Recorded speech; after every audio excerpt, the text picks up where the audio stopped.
모두 일어나셔서 하나님 앞에 나아가십시다.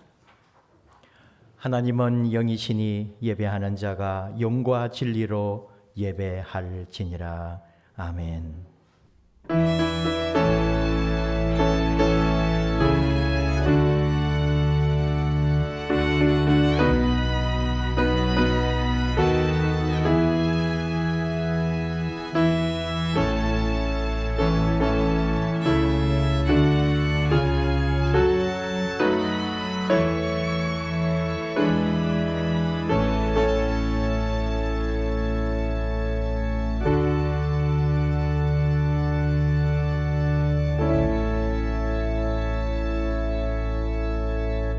예수께서 이르시되 나는 부활이요 생명이니 나를 믿는 자는 죽어도 살겠고 무릇 살아서 나를 믿는 자는 영원히 죽지 아니하리니 이것을 네가 믿느냐? 아담 안에서 모든 사람이 죽은 것 같이 그리스도 안에서 모든 사람이 삶을 얻으리라. 아멘. 찬양과 영광을 받으실 아버지 하나님, 우리 주 예수님의 부활의 감격이 아직도 생생하게 살아있는 부활절 두 번째 주일, 저희들 예배의 자리로 초대해 주시니 감사합니다. 우리 주님께서 부활하신 몸으로 찾아오셔서 사도들에게 보이시고 도마에게 보이시며 성도들에게도 보이신 것과 같이 오늘 예배하는 저희에게도 찾아오셔서 영광의 몸을 보여주옵소서. 절망과 탄식과 두려움에 떨고 있는 우리에게도 평안하라 말씀하여 주옵소서. 부활하신 주님과 함께 드리는 이 예배가 복되게 하시고 우리 심령에는 참된 소망이 넘쳐나게 하옵소서. 예수님 이름으로 기원하옵나이다. 아멘. 찬송가 170장 찬송하십시다.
(63번) 교동문 시 145편 교독하십시다.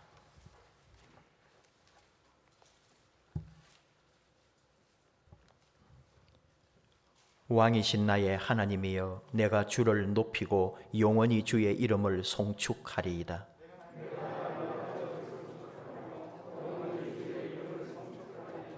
여호와는 위대하시니 크게 찬양할 것이라. 그의 위대하심을 측량하지 못하리로다.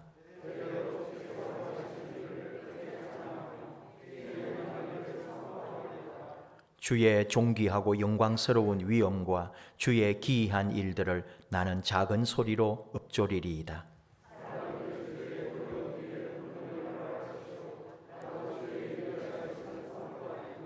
그들이 주의 크신 은혜를 기념하여 말하며 주의 의를 노래하리이다.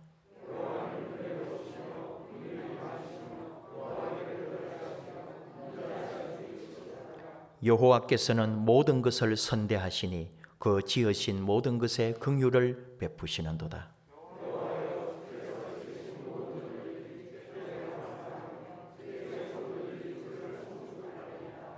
아멘. 한 주간 우리 삶을 돌아보며 하나님 앞에 참회의 기도를 합심하여 드리십시다.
많으신 아버지 하나님, 아버지 집을 떠났다가 돌아온 둘째 아들 심정으로 저희가 아버지 집에 돌아와 회개하며 기도합니다.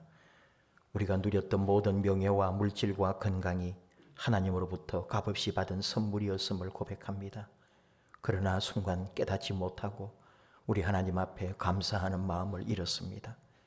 매일 매 순간 숨쉬는 일에 이르기까지 우리 하나님 아버지 도우심과 인도하심 때문에 가능한 것인데도 저희는 그 은혜를 잊어버리고 불평하고 불만할 때도 많습니다. 작은 성취 하나 이루어내고는 내가 능력이 있어 된 것이냐 자랑했습니다. 과거에 약하고 없을 때를 한순간에 다 기억하지 못하고 이제 조금 살게 되었다고 교만하고 으스대다가 형제와 이웃에게 상처 주고 그래서 외면당했습니다. 상처 준 것은 생각도 하지 아니하고 내가 받은 상처와 서운함으로 괴로워하기도 합니다. 이 모든 것이 우리의 연약함 때문에 우리의 부족함, 우리의 죄악인 줄 고백하오니 하나님 우리를 용서해 주시옵소서. 아버지여, 우리 주 예수님 십자가 그 사랑, 그 흘리신 보혈이 우리를 새롭게 하는 줄 믿사오니 그 피로 깨끗게 하시고 회개하며 돌아왔사오니 우리를 용서하여 주시옵소서. 예수님 이름으로 기도하옵나이다. 아멘. 진심으로 하나님 앞에 참여할 때 하나님은 시 34편 22절로 용서를 선언하십니다. 여호와께서 그의 종들의 영혼을 구해 주시나니 그에게 피하는 자는 다 벌을 받지 아니하리로다. 아멘. 용서의 말씀을 확신하며 사도들의 신앙을 우리의 신앙으로 함께 고백합니다. 나는 전능하신 아버지 하나님 천지의 창조주를 믿습니다. 나는 그의 유일하신 아들 우리 주 예수 그리스도를 믿습니다. 그는 성령으로 잉태되어 동정녀 마리아에게서 나시고 본디오 빌라도에게 고난을 받아 십자가에 못 박혀 죽으시고 장사된 지 사흘 만에 죽은 자 가운데서 다시 살아나셨으며 하늘에 오르시어 전능하신 아버지 하나님 우편에 앉아 계시다가 거기로부터 살아있는 자와 죽은 자를 심판하러 오십니다. 나는 성령을 믿으며 거룩한 공교회와 성도의 교제와 죄를 용서받는 것과 몸의 부활과 영생을 믿습니다. 아멘. 자리에 앉으셔서 335장 찬송합니다. 335장입니다.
이 시간에 박상만 장로님 기도합니다. 영광 받으시기에 합당하신 아버지 하나님, 거룩한 주일에 저희를 예배의 자리로 불러주셔서 너무나 감사합니다. 이 시간 마음을 다하고 뜻을 다하고 목숨을 다하는 심정으로 말씀을 듣고 묵상할 수 있도록 인도하여 주옵소서. 이 나라 이 민족과 교회를 사랑하시는 하나님, 이 민족을 긍휼히 여기사 불평과 원망과 반목이 그치고 감사와 화해로 하나가 되는 민족이 되게 하여 주시옵소서. 서로를 존중히 여기며 양심과 원칙과 정의가 살아있는 사회가 되게 하여 주시옵소서. 특별히 대통령과 의정자들, 한국교회 지도자들에게 하나님을 두려워하는 바른 마음을 주셔서 표리부동치 않게 하여 주시고 큰 포용력과 지혜의 능력을 허락하셔서 대한민국과 한국교회가 바로 서게 하여 주시옵소서. 굶주림과 인권 탄압과 전쟁 준비로 고통받는 북한 동포를 긍휼히 여겨주셔서 지하에서 목숨 걸고 기도하는 저들의 기도를 들으시고 속히 평화 통일이 오게 하여 주시옵소서. 코로나19를 주님께서 소멸시켜 주셔서 다시 교회의 문이 또한 선교의 문이 활짝 열려지게 하시고 전 세계 각국에서 선교하는 선교사들에게 주님의 권능이 함께하여 주셔서 선교하는 발걸음마다 초대교회의 기사와 표적이 나타나게 하셔서 땅끝까지 주님의 복음이 전파되게 하옵소서. 주님의 선하신 뜻 가운데 이곳에 석수중앙교회를 세우시고 영혼 구원의 사역을 담당하게 하심을 감사드립니다. 주의 성령님이 우리 교회에 함께하여 주셔서 이 시대의 빛과 소금의 역할을 온전히 감당하는 교회 되게 하옵소서. 영적, 양적 성장에만 치중하여 세상에 지탄받는 나약한 교회가 되지 않게 하시고 회개와 회심을 통하여 십자가의 능력을 회복하는 교회 되게 하시며 병든 영혼을 살리는 교회 되게 하시고 말씀의 능력으로 든든히 세워지는 교회 되게 하옵소서. 오늘 또 말씀을 준비하신 곽형근 목사님께 성령님 함께하여 주시옵고 특별히 영육간의 강건함을 허락하여 주셔서 전하시는 말씀에 하나님의 능력이 함께할 수 있도록 도와주시옵소서. 듣는 저희들에게는 밝은 지혜를 주시고 말씀을 깨달을 수 있는 하늘의 명철과 영감을 더해 주시고 또 정직한 양심을 주셔서 인간의 모든 편견과 고집을 버리게 하시고 말씀을 순전하게 받을 수 있는 마음을 저희에게 주셔서 이 말씀을 통해서 지혜를 깨달으면 즐거이 순종하고 믿음으로 전진해 나아갈 수 있는 성도들이 되게 하여 주옵소서. 머지않아 주님이 오실 때 주님을 도적같이 맞이하지 아니하고 잘 준비하고 기다렸다가 기쁨으로 주님의 영광스러운 재림을 맞이할 수 있는 믿음의 성도들이 되게 하옵소서. 교회의 각 기관과 재직자들과 섬기는 손길들을 기억하시옵고 섬기는 손길마다 주께서 예배하신 복을 더하여 주시옵소서. 처음이요 마지막이시며 다시 오실 예수님의 이름으로 간절히 기도드립니다. 아멘.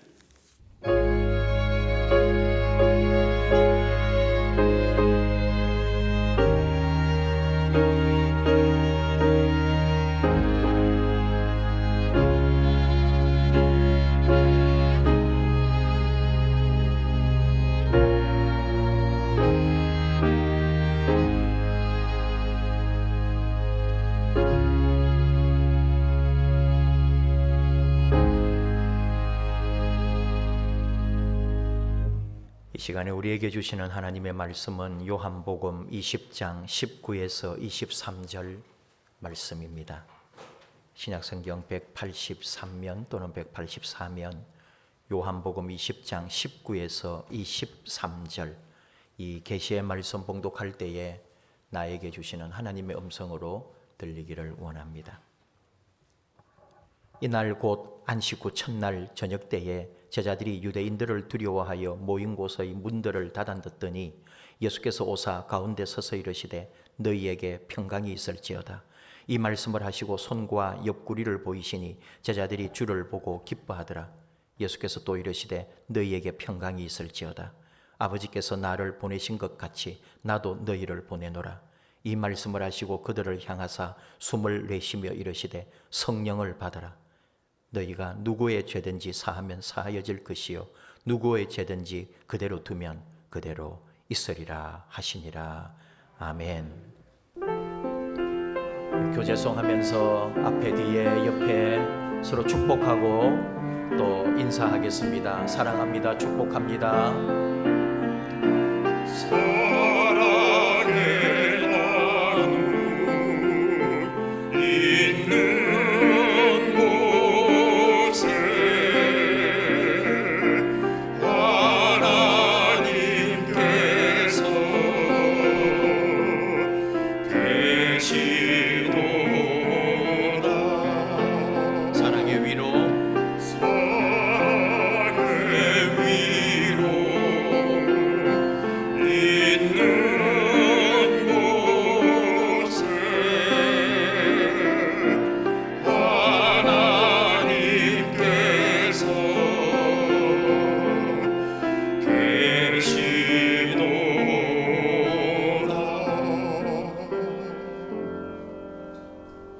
기도하십시다.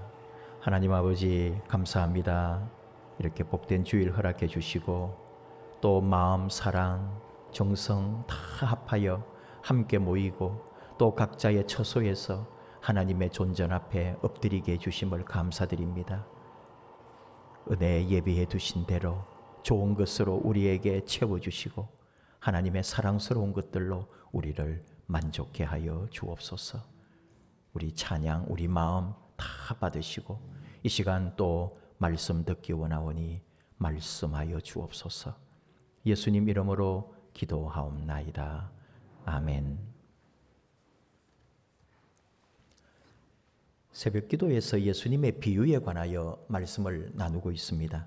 예수님은 많은 교훈을 주셨는데 그 교훈을 비유라는 문학 장르를 사용하셨다는 거죠. 사복음서 교훈의 3분의 1이 비유입니다.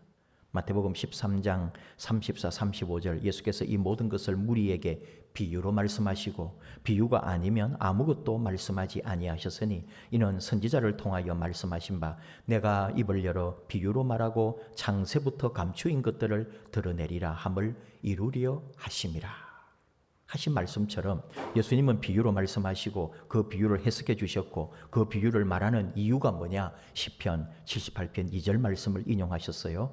감추어졌던 것을 드러내시려고 비유로 말씀하신다. 그런 말입니다. 비유를 통해 어려운 율법의 의미를 풀어주셨습니다. 비유를 통해 종교 권력자들을 비판하기도 하셨습니다. 무엇보다도 비유를 통해 하나님의 나라에 관하여 많이 가르쳐 주셨습니다. 거의 모든 비유는 하나님 나라에 관한 말씀이에요.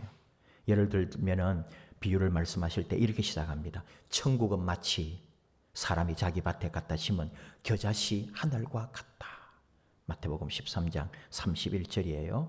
또 어떤 경우는 천국은 마치 밭에 감추인 보화와 같으니 이런 식으로 천국은 마치 이와 같다. 이런 식으로 말씀을 나누시는 거죠. 네 가지 땅에 떨어진 씨 비유가 있죠. 길가, 돌밭, 가시떨기, 좋은 땅. 그 네 가지 땅을 말하면서도 제자들이 그 말을 못 알아들었어요. 그래서 설명 좀 해주세요. 그러니까 예수님께서 그 땅들에 대하여 설명하시면서 그때 하나님 나라의 비밀을 너희에게 주었다. 마가복음 4장 11절 그렇게 말씀하시는 거죠. 성경의 많은 부분에서는 우리 한글 성경은 천국으로 되어 있어요. 천국은 마치 이와 같다. 이러니까 우리는 죽어서 가는 천당을 자꾸 생각하는 거예요. 한자 말이니까 우리 한글이 그런 게 섞여 있으니까 천국이지 천국은 하늘나라입니다. 하나님 나라를 가리키는 말이에요. 그러니까 하나님의 나라는 마치 이와 같다. 이렇게 해석하는 것이 훨씬 더 맞는 거죠. 그러면서 더 주목하는 것은 예수님의 비유로 율법이나 어려운 영적 의미를 쉽게 가르쳐 주신 실제적 이유가 있다 이 말이에요. 그 실제적 이유가 뭐냐? 과거의 율법이 오늘 나에게 무엇을 말씀하시는지, 어떻게 내게 말씀하시는지를 깨닫게 하고 행하게 하시려고 예수님이 비유로 율법을, 선지자의 말들을 또 지금까지 내려오는 전통을 그렇게 재해석하여 가르쳐 주셨다는 거예요. 그 옛날 그런 율법이 있었다가 아니에요. 랍비는 율법을, 경전을 읽어주기만 했죠. 제대로 설명을 해주지 못했어요. 알아듣지 못하면 그냥 넘어갔어요. 그러나 예수님은 비유를 들어서 그 율법이 오늘 생생한 나의 말로 들리도록, 지금 내가 살아가는 이 세상 가운데서 그 말씀이 깨달아지도록 예수님은 비유로 설명해 주셨다는 거죠.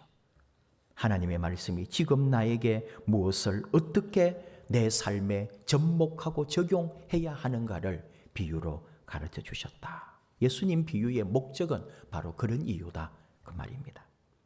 예수님이 비유를 통해 우리 마음문을 두드려 주십니다. 만나 주십니다. 그 말씀을 심어 주셨습니다. 그리고 그 말씀이 내 안에서 자라고 그 말씀대로 내가 살아가고 그 말씀에 열매를 맺어서 그 말씀을 다시 나누어 주는 데까지 내가 자라나기를 원하셨던 거죠. 그래서 예수님은 비유로 이 어려운 율법을 설명해 주셨던 거죠. 지금 여기서 하나님 나라를 누리고 하나님 나라를 위하여 살아가는 삶을 가르쳐 주신 거죠. 그 삶에 나타난 나의 모습이 뭐냐? 하나의 예배자로, 헌신자로, 또 봉사자로, 또는 복음을 전하는 자로, 또 그리스도인의 정체성을 가지고 살아가는 우리의 모습들인 거예요. 또 세상에 나가서는 나누고 베푸는 사랑, 다가가고 약자를 돌보고 사회의 정의를 위하여, 더 나은 사회를 위해서 힘을 모아서 함께 지향하는 그런 삶을 말하는 거죠. 오늘 지금 여기에서 하나님의 뜻을 이루어가는, 하나님 나라를 건설해가는 삶을 가르치시려고 비유를 말씀해 주셨다는 거예요. 중요한 것은 바로 오늘 지금 여기서 내가 하나님의 나라를 이루어가는 삶을 가르쳐 주셨다 하는 거예요. 마찬가지로 예수님 부활하셨습니다. 그래서 우리는 예수님 부활하셨습니다 듣고 배우고 아는 대로 우리가 선포합니다. 예수님 부활하셨다고요. 그래서 묻는 거죠. 그럼 예수님 부활하셨으면 그 다음 뭐냐라고 할 때 우리도 부활할 것입니다 라고 고백을 합니다. 그러면 다 좋다. 그래서 그럼 우리가 부활해서는 뭐가 어떻게 된다는 말인가 하는 질문이 나온단 말이죠. 그리고 언제 부활할 건데? 죽어야 부활하는데? 그럼 언제 죽을 건데? 몰라요. 주님이 재림하시면 부활한대요. 그럼 주님 언제 재림하시는데? 몰라요.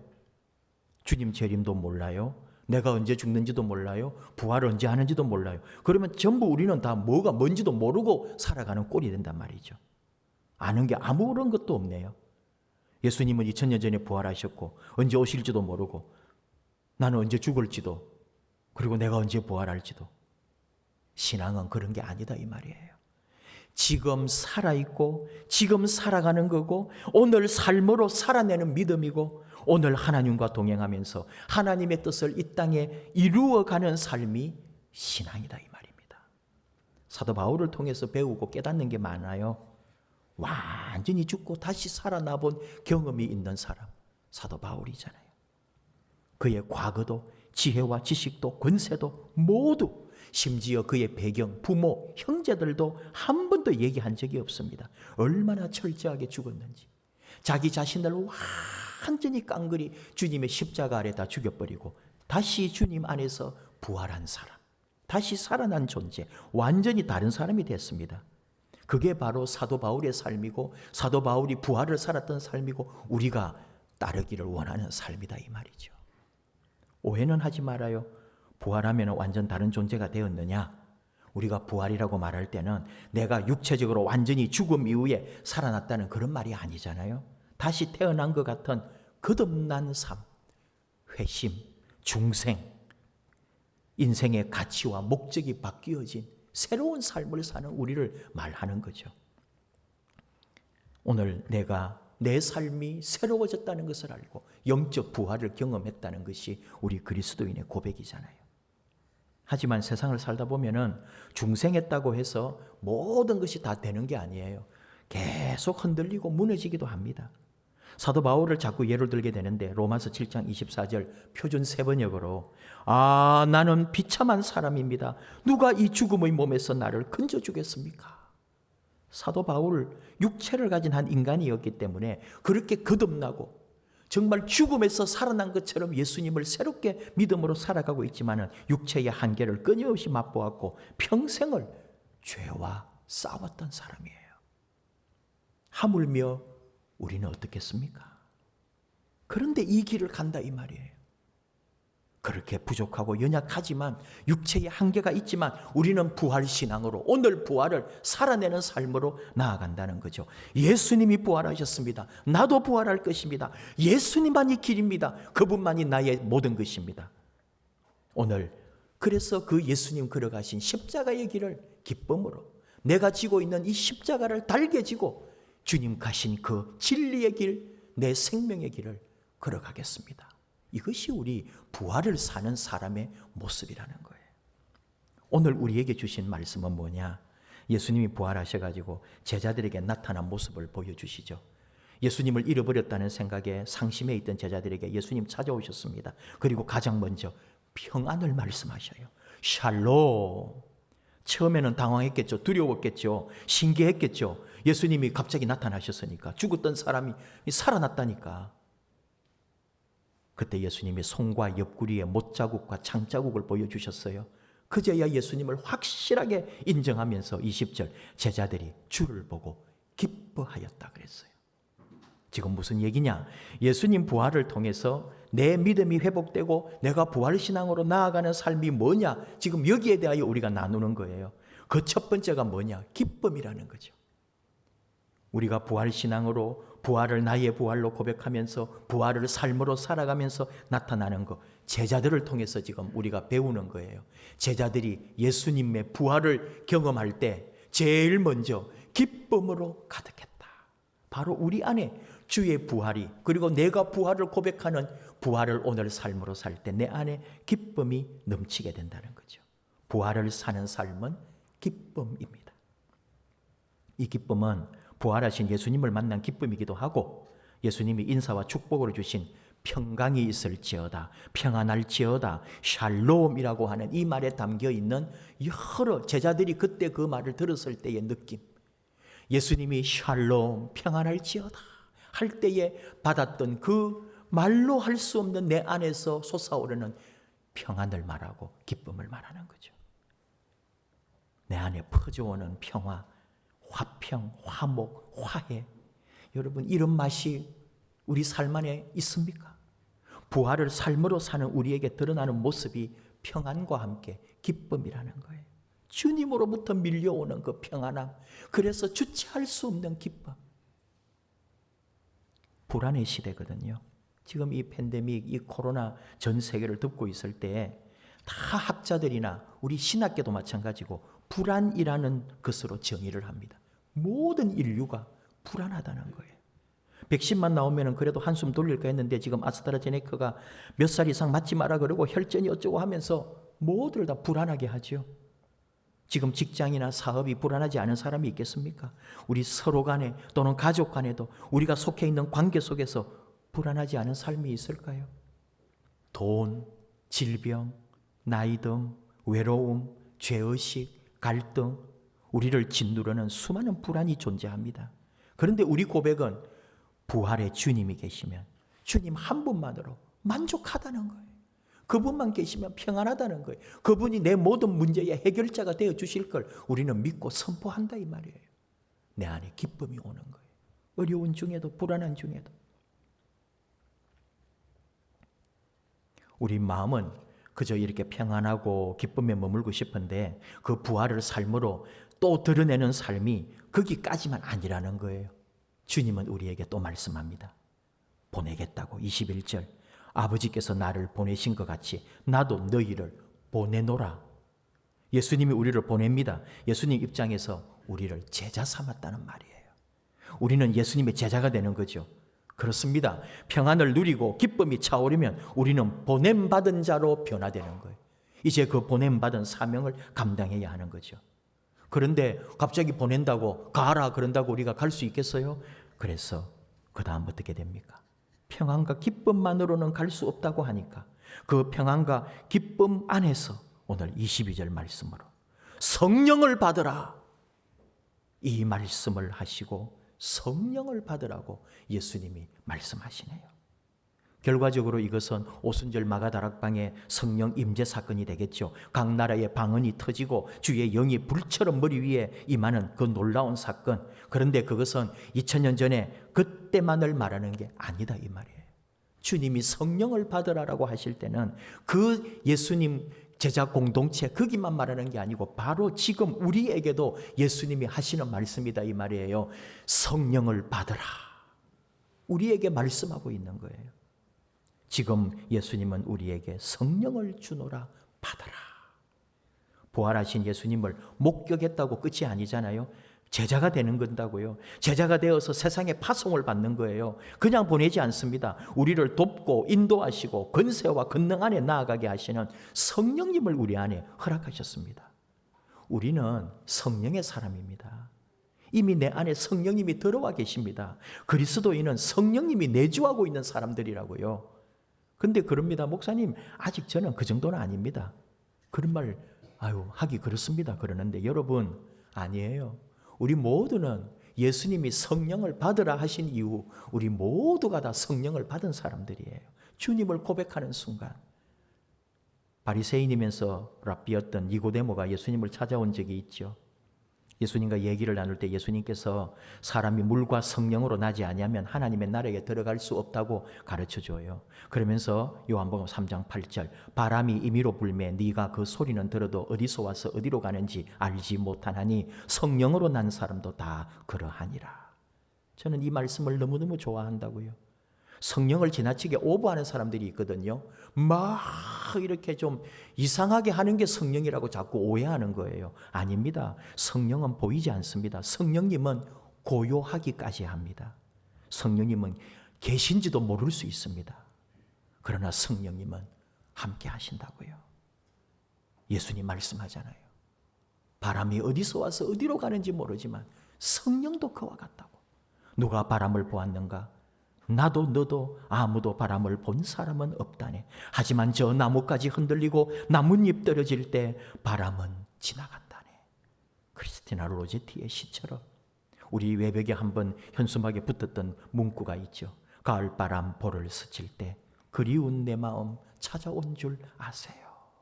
그 문구처럼 성령님은 그러합니다. 내 안에 나를 소리 없이 찾아오시고 내 안에 내주하시면서 나를 감동케 하시고 나를 움직이시는 성령님이신 거죠. 목회자의 기쁨과 위로가 무엇일까요? 목사님 기도하고 있습니다 하는 그 말 한마디. 목사님 우리 교회 어렵거나 또 필요한 게 뭐가 있습니까? 선교하시는데 혹 도움 청하고 후원해 줘야 될 곳이 있습니까? 목사님 일이 있으면 말씀해 주세요. 여러분, 이게 성령님이 아니면 누가 하는 것일까요? 그 사람 자체가 원래 그렇게 성품이 좋아서 좋아요. 그것도. 그러나 그 성품을 아름답고 온유하고 좋게 만든 분이 누구실까요? 성령님이 하십니다. 성령님이 감동 주시고 성령님이 마음 움직여 주시고 성령님이 일하게 하신다니까요. 교회에 토요일 보세요. 말 한마디 하지 않고 와서 청소하고 갑니다. 누가 왔는지도 모릅니다. 목사님 청소하고 갑니다. 뭐 일부러 그러지도 않아요. 소리도 없이 다 해놓고 사라졌어요. 할 일을 했을 뿐입니다. 하고는 떠나버리는 거예요. 성령님이 아니시고는 그런 일을 할 수가 없다니까요. 성령님이 우리 안에 함께 하시는 거예요. 성령을 받아라. 부활신앙으로 사는 삶, 성령님의 인도하심을 따라 제자의 삶으로 기꺼이 순종하면서 가는 삶이에요. 성령님이 우리와 함께합니다. 지금 우리가 부활신앙으로 사는 삶, 바로 성령 안에서 함께 가는 삶인 거죠. 내주하시는 이 성령님과 함께 오늘 예수님은 좀 뭔가 맞지 않은 것 같은데 23절 성령을 받으라 하시고는 너희가 누구의 죄든지 사하면 사하여질 것이요 누구의 죄든지 그대로 두면 그대로 있으리라 하시는 죄의 용서, 사랑 이런 것들을 또 말씀하십니다. 그러면서도 이 안에는 권세와 권능이 있다는 걸 말씀하시겠죠. 내가 죄를 용서하면 용서되고 내가 그대로 두면 그대로 있게 되는, 마치 아브라함이나 수많은 종들이 그렇게 복을 선포하면 복이 되고 저주를 선포하면 저주가 되는 것처럼, 또는 마태복음 18장 18절 진실로 너희에게 이르노니 무엇이든지 너희가 땅에서 매면 하늘에서도 매일 것이요 무엇이든지 땅에서 풀면 하늘에서도 풀리리라 했던 그런 권세와 권능을 주님이 우리에게 주신 것처럼 성령님이 임할 때 우리는 먼저 이런 권세와 권능 아래에서 뭘요? 내 삶에는 용서를 선언하라는 거예요. 용서하고 사랑하라는 거예요. 내가 용서할 때 그 사람의 죄까지도 용서함을 받는다는 거죠. 하나님이 우리를 용서하신 것처럼, 주님이 우리 죄를 사해 주신 것처럼, 우리가 누군가의 죄를, 내게 범한 그 악을 용서해 줄 때 하나님의 용서가 이루어진다는 거죠. 성령님으로 가능한 일이에요. 성령님이 내게 감동 주시지 않으면 용서도 되지 않아요. 성령님이 움직여 주시는 거죠. 그냥 넘어가게 될 수도 있는데 하나 또 우리가 짚을 것은 뭐냐 하면 20절 예수님이 이 말씀을 하시고 손과 옆구리를 보이시니, 그의 손에 또 옆구리에 사실은 발에까지도 못자국이 있었잖아요. 그런, 이게 어떻게 보면 약점이라는 거죠. 그리고 예수님이 죽어버렸다, 이것도 예수님에게는 수치라는 거죠. 죽음이라고 하는 것은 심판이니까. 그런데 예수님은 그 약한 것을 보였다는 거죠. 자기의 이 숨어있는 자국을 보여주었다는 거죠. 그건 뭐냐? 약할 때 강함이라. 약한 것이 약한 게 아니라는 거예요. 예수님에게서 배웠기 때문에 제자들도 고난받고 아프고 힘들 때 그들의 약점을, 그의 약한 것을 다 드러내기를 부끄러워하지 않았습니다. 수많은 우리 순교 역사의 순교자들이 그들이 찔리고 불에 타고 고통 가운데서도 하나님을 찬양하고 예수의 부활을 증거하면서 갈 수 있었던 것은 바로 내 안에 있는 이 고통의 흔적, 또 사람들로부터 받는 핍박과 고난의 흔적을 부끄럽게 여기지 아니하고 도리어 하나님이 주신 선물로, 하나님 앞에 영광으로 드러낼 수 있었다는 거예요. 그러니까 우리 삶에 약점도 있고 부족함도 있어요. 숨기고 싶은 것도 있지만 하나님 은혜 아래서 이것이 도리어 나를 하나님 안에 머물게 했고 주의 제자로, 주의 사람으로 나를 부르시게 했다는 것을. 그러므로 내 상처, 내 약점, 내 허물, 내게 있는 숨기고 싶은 이 과거는 도리어 하나님의 영광으로도 얼마든지 바뀔 수 있다는 것을 또 가르쳐주고 계신 거죠. 힘듭니다. 어려워요. 지금 세상이. 그러다 보니까 불신에, 불만에, 분노에, 폭력이 난무합니다. 유난히 막 짜질구레한 폭행, 폭력 이런 게 우리나라에도 얼마나 많은지 몰라요. 여러분들도 혹시 길 가다가도 당해봤는지도 몰라요. 지금 미국이나 이런 데는, 유럽에는 아시아인들을 그냥 막 못 살게 구는 거예요. 길 가다가도 때리고요. 지하철에서도 때리고요. 가게 찾아와가지고 아시아인은 장사도 해도 안 된다면서 막 난리를 치고요. 이게 다 이 코로나 이후에 우리 안에 들어와 있는 수많은 불안으로 말미암아 우리 지금 사람들이 견딜 수 없는, 지금 어느 서울의 아파트 지금 택배 대란하고 있는 거 아시죠? 여러분 아파트가 그러면 여러분도 같이 동조해가지고 막 그러실 거냐고요. 우리 성도님이 사는 아파트 그런 일이 벌어졌다 그러면은 제가 제일 먼저 찾아가가지고 그 집 대문을 그냥 못질을 해버릴 거예요. 다니지도 못하게. 당장 나가라고. 공동회를 열어가지고 직분을 뺏을까 그래요. 그러면 안 돼요. 그게 지금 단체 톡에 막 지들이 누구 때문에 먹고 사는데 택배 하시는 분들을 보고 그렇게 모욕하는 거예요. 5천 세대. 어마어마하죠. 얼마나 아파트가 힘이 있겠어요. 꼼짝 못해요. 뭐 관공서나 또는 정치인들이나 그 정도 되면은 힘 있다 이거죠. 아니요. 여러분 지금 이걸 우리 내려놓아야 되는 거예요.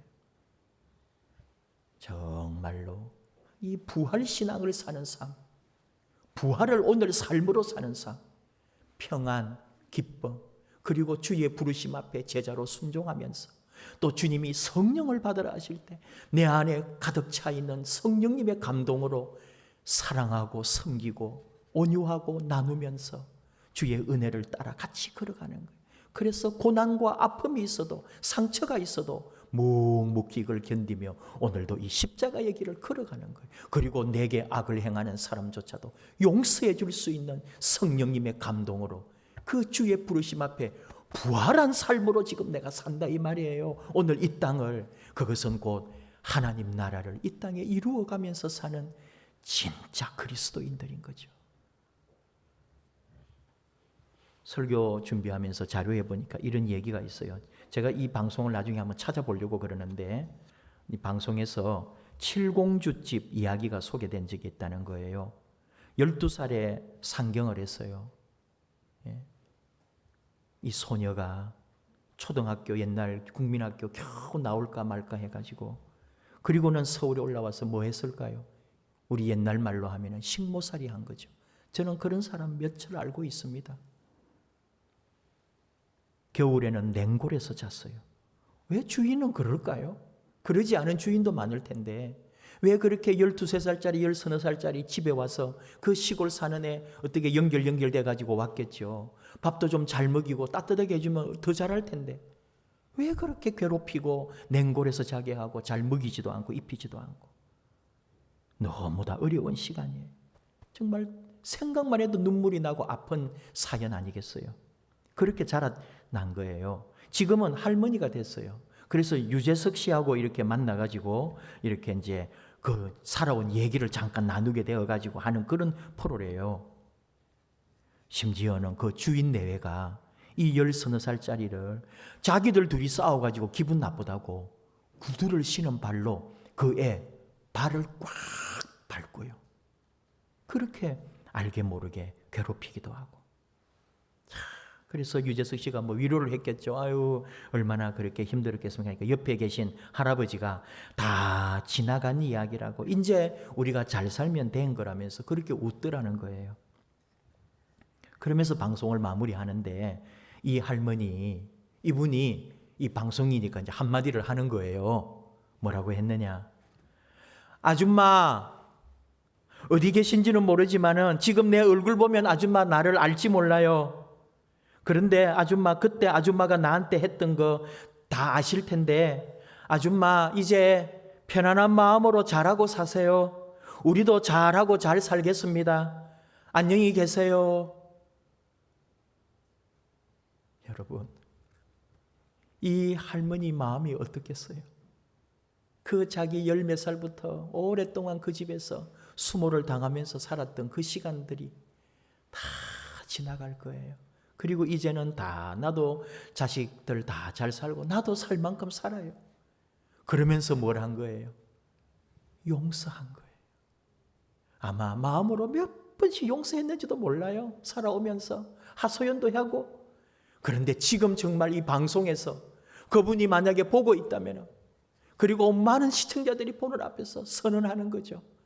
나 그때 있었던 모든 거 아줌마 용서합니다. 그런 말이에요. 그때 뭐가 올까요? 얼마나 평안했을까.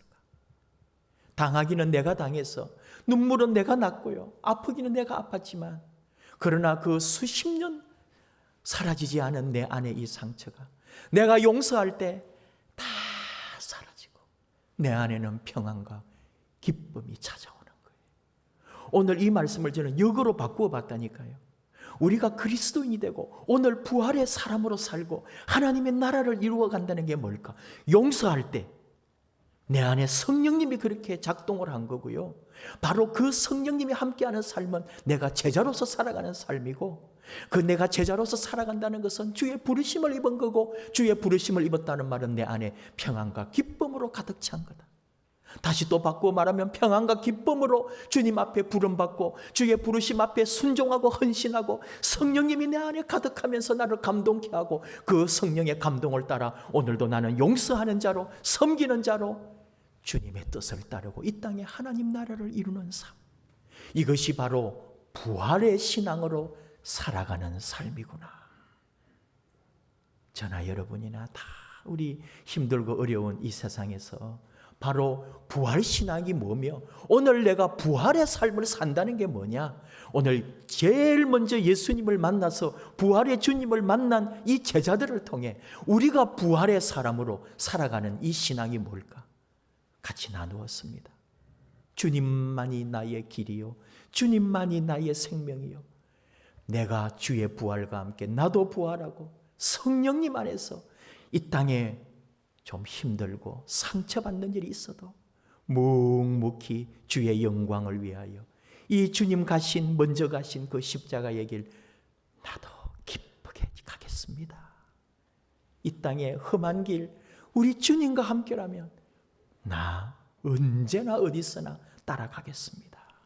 이것이 바로 부활을 오늘 살아가는 삶의 자세요. 오늘 이 시대, 이 팬데믹의 어려운 시대에 그리스도인의 삶이라는 것을 다시 한번 우리는 고백합니다. 함께 찬양합시다. 주님의 길 따라가겠습니다. 십자가의 길 따라가겠습니다. 주님 따라가면 부활이 있기 때문에 그 부활의 주님을 믿습니다. 우리 함께 찬양합시다. 내 마음에 주를 향한 사랑이 십자가의 길 순교자의 삶이라고 하는 찬양 우리 같이 함께 하면서 결단하고 고백하고 부활의 주님과 함께 걸어가겠습니다.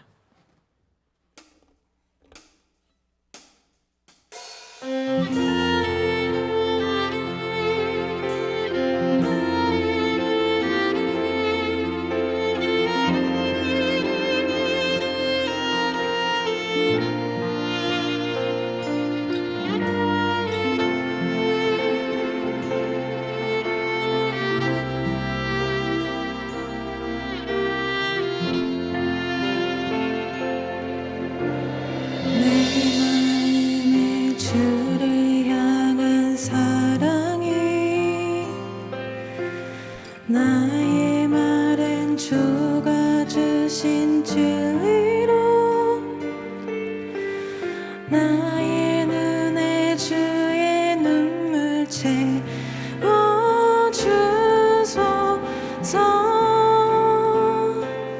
내 입술에 찬양의 향기가 내 입술에 찬양의 향기가 두 손에는 주를 닮은 섬김이 나의 삶에 주의 흔적 남게 하소서.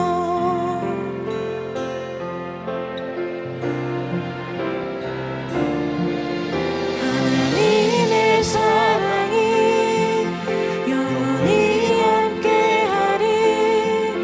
십자가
부활하셨습니다.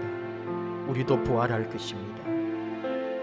그리고 지금 바로 여기에서 하나님의 나라를 이루며 사는 것처럼 바로 오늘 내가 부활의 존재로, 부활 신앙으로, 부활을 삶으로 살아내는 그런 부활 신앙인 되기를 원합니다. 주님 한 분만으로 만족하면서, 주님 사랑하면서, 부활의 주님 안에서 내 안에 주신 평안과 기쁨으로 나를 부르신 그 부르심 앞에 제자로 부름받고 사명을 감당하기 위하여 성령님으로 가득하고 성령님으로 충만하여 용서를 선언하고 사랑하며 주님의 그 은혜를 이 세상에 전하며 사는, 그리고 이 땅에 내 가는 길 험하고 힘들지라도 십자가의 길이라 할지라도 나를 조롱하고 또 세상은 나를 유혹해도 오직 순결한 주님의 신부처럼 우리 주님 따라가기 원합니다. 성령님 인도해 주옵소서. 내 모든 생명, 내 모든 것 주를 위하여 다 드리오니 주여 우리를 인도하여 주시옵소서. 우리 함께 결단합시다. 우리 주님의 십자가의 길 기쁨으로 따라갑시다. 주님 맡겨주신 주의 교회 부활의 능력으로 성령님과 함께 주의 교회를 더 아름답게 귀하게 섬깁시다. 주신 사명 감당하며 복음 전하며 선교의 사명 감당하는 우리가 되기를 원합니다. 우리 주여 부르면서 주님 향하여, 주님 위하여 다시 나아가겠습니다. 결단하며 우리 함께 기도하겠습니다. 주여,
하나님 아버지, 부활의 주님을 만난 제자들이 우리 주님으로 말미암아 평안과 기쁨으로 제자로 다시 부름받고 성령님으로 충만하고 그리고 용서하며 사랑하며 하나님 주신 그 사명을 감당하며 묵묵히 십자가의 길, 고난의 길, 복음의 길을 걸어갔던 것처럼 우리도 우리 주님의 제자들 그대로 닮아가기 원합니다. 따르기를 원합니다. 우리 안에 주신 우리 주님으로 인하여 받은 기쁨, 평안 언제나 가득하게 하시고 우리를 제자 삼아 주셨사오니 그 부름 앞에 순종하며 그 제자의 길 감당하기를 원합니다. 성령님이 함께 하셔서 성령님 우리를 인도해 주옵소서.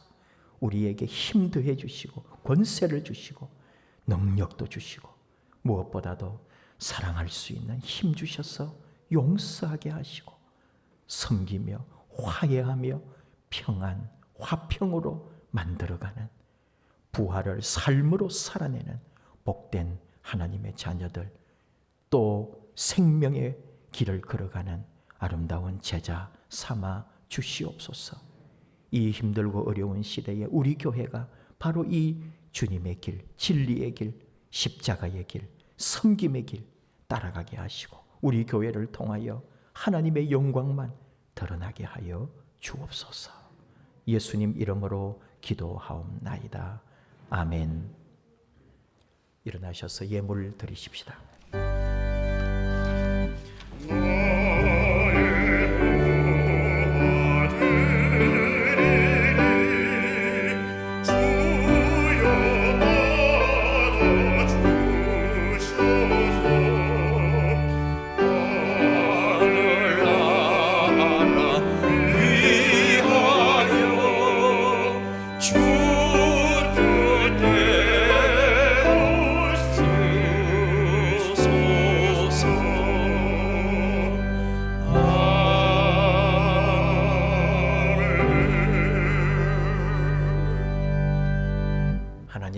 감사합니다.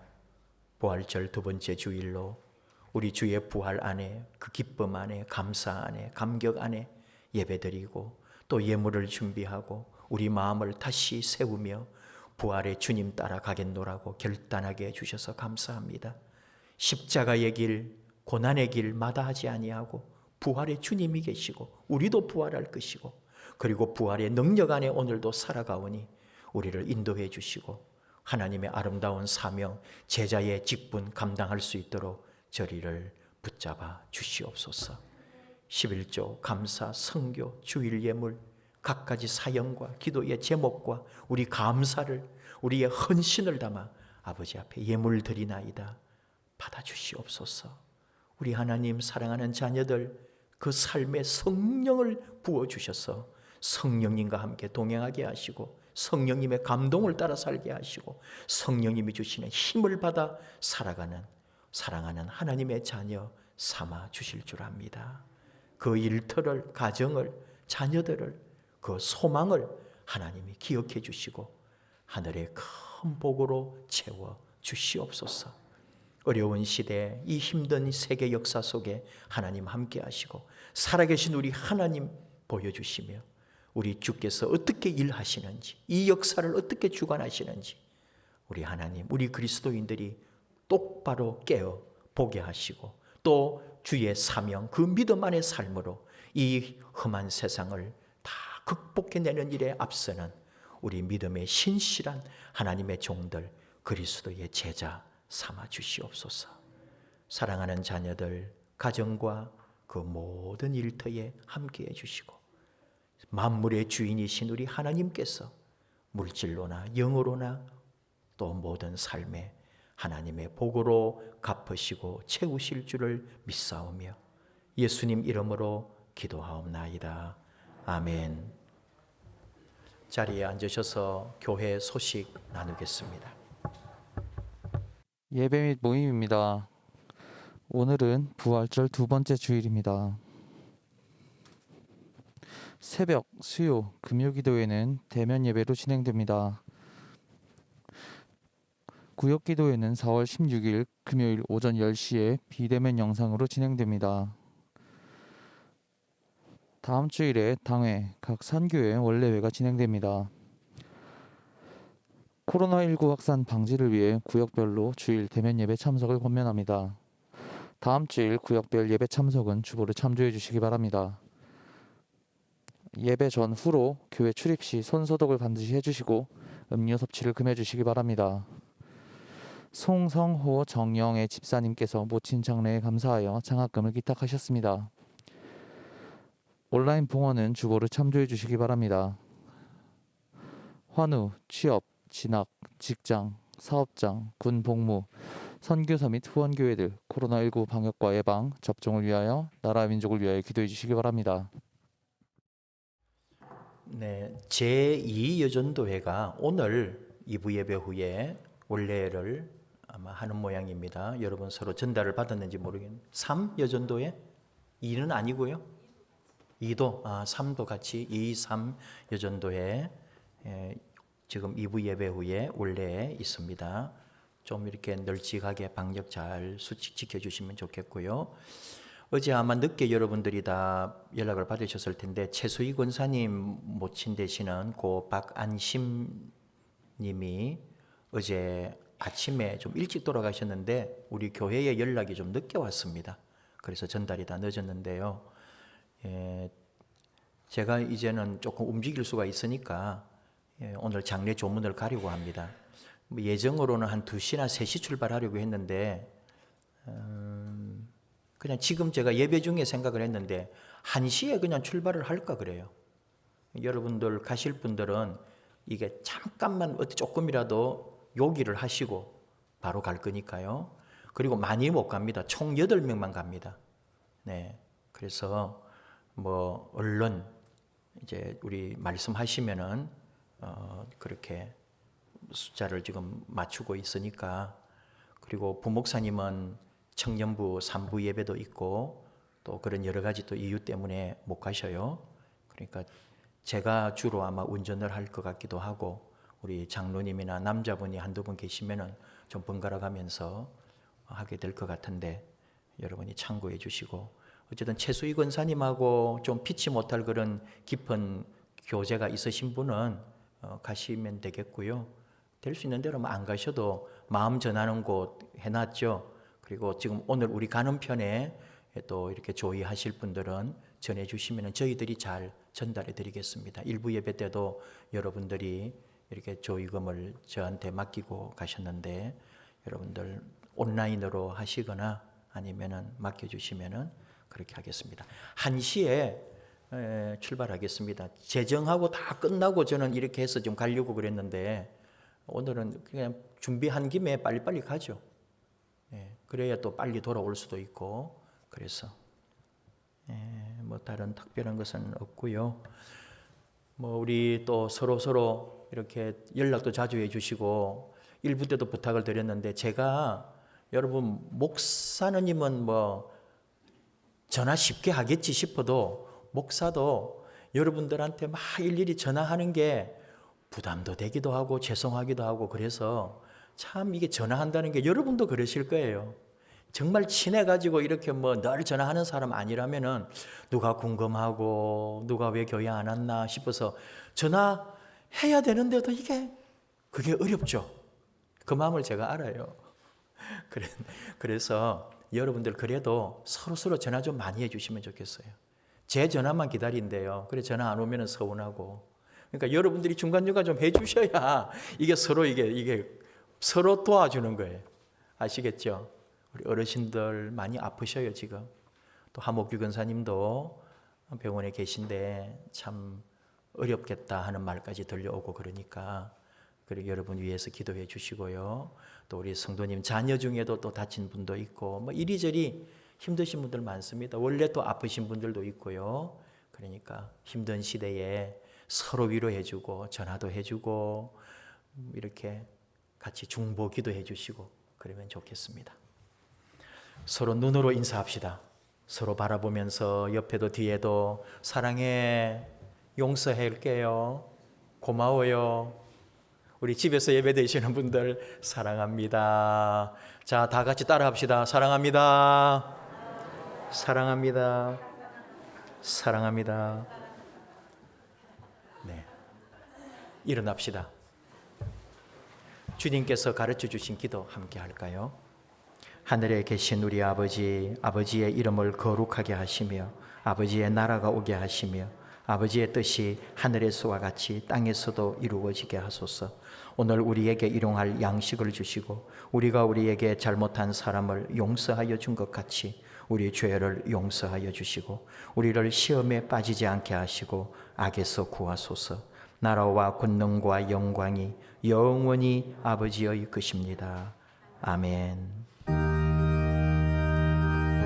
우리 손 들고 찬양합시다. 이 가사가 우리 한 주간 우리 삶이 되고 우리의 고백되기 원합니다. 주님을 찬양하라. 주님을 찬양하라. 온 세상이요. 주님을 찬양하라. 온 세상이요. 주님을 찬양하라. 온 세상이요. 주님을 찬양하라. 온 세상이요.